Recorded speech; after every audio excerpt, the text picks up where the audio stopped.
आदेश जय महाकाल।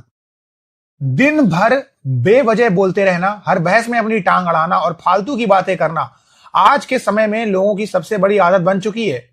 लेकिन क्या आपने कभी ध्यान दिया कि बहुत ज्यादा बोलने के बाद शाम होते होते आप अंदर से पूरी तरीके से खाली, थके हुए और चिड़चिड़े महसूस करने लगते हैं। लोग सोचते हैं कि केवल शारीरिक काम करने से थकान होती है, लेकिन शास्त्रों और सनातन तंत्र का एक कड़ा नियम कहता है कि आपकी बोली गई एक एक व्यर्थ बात आपके भीतर संचित प्राण ऊर्जा को दीमक की तरीके से चाट रही है। आपकी खुद की आवाज ही आपकी बरकत, एकाग्रता और आत्मबल को शून्य कर रही है। आज आपके इस अनुशासन गुरु के रूप में बिना किसी भ्रामक पाखंड के असली ऊर्जा विज्ञान, वाणी दोष और अपनी शक्ति को दोबारा जागृत करने के कड़े नियम को ध्यान से सुनिएगा। इस वीडियो को लास्ट तक देखिएगा, तभी आपको बात समझ में आएगी। सबसे पहले आप जानिए कि कौन से 3 भयंकर नुकसान होते हैं। पहला, बिना सोचे समझे लगातार बोलने से आपकी इच्छा शक्ति और निर्णय लेने की क्षमता बहुत कमजोर हो जाती है। दूसरा, आपकी वाणी का प्रभाव खत्म हो जाता है। आप जितना ज्यादा बोलते हैं, लोग आपकी बात को उतना ही हल्का और अर्थहीन लेने लगते हैं। तीसरा, फालतू की बातें और चुगली करने से आपके घर का आभामंडल दूषित होता है, जिससे बनते हुए काम ऐन वक्त पर बिगड़ने लगते हैं। देखिए, सनातन परंपरा और योग विज्ञान के अनुसार हमारी वाणी साक्षात सावित्री और ऊर्जा का मुख्य द्वार है। आपके शरीर का विशुद्धि चक्र, जिसे हम कंठ चक्र बोलते हैं, थ्रोट चक्र बोलते हैं, और मणिपुर चक्र यानी नाभि जो मूलाधार चक्र के ऊपर होता है, आपकी आवाज की शक्ति को नियंत्रित करता है।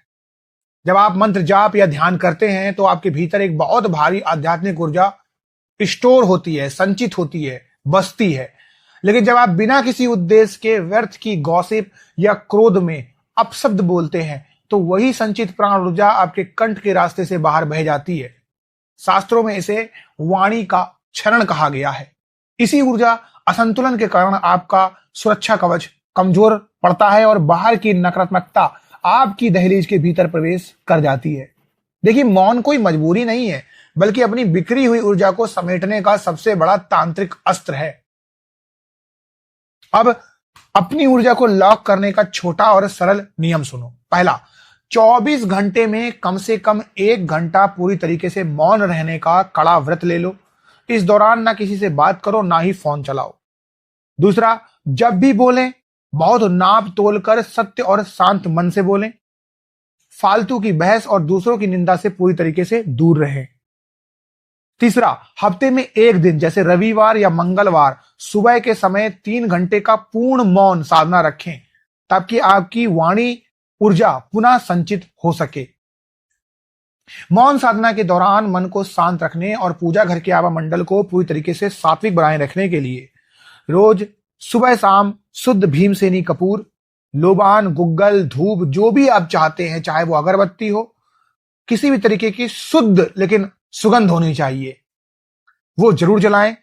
क्योंकि इसकी दिव्य और सात्विक सुगंध आपके मानसिक तनाव को शांत करती है और आपकी चेतना को भी एकाग्र करती है, जिससे आपकी वाणी में एक अद्भुत वजन और तेज जागृत होता है। हमेशा दिखावे और पाखंड से हमेशा दूर रहना है, अपने चरित्र को साफ रखना है, पूरे भरोसे के साथ श्री महाकाल के चरणों में झुक जाना है।